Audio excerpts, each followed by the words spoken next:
এটা তুমি কেমন কথা কইলা? তুমি কি ভুলে গেছো আমগো একটা ছোট্ট টিনের ঘর ছিল, তারপর আমি বিদেশ গেলাম, বিদেশে গিয়ে টাকা পয়সা বাড়াইলাম, আমার কষ্টের টাকা দিয়ে বাড়ি ঘর কইরা আমার এখন টিনের ঘরে পুরান ঘরে থাকতে কইতেছো? এই তোমার বিবেক?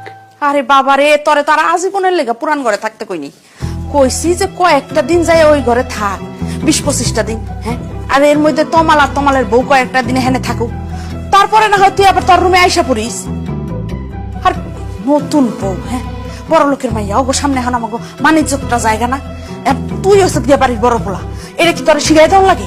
এটা তো তোর নিজের বিবেক বুদ্ধি দিয়ে করা উচিত। তোমার লগে যতই কথা কই ততই অবাক হই।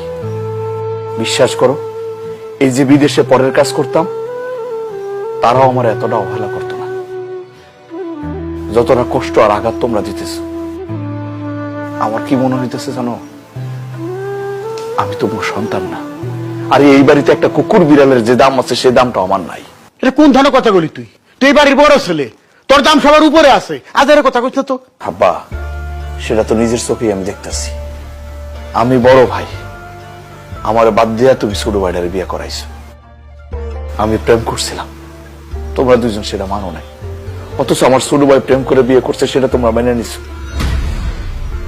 আমার ছোট ভাইয়ের ওর সামনে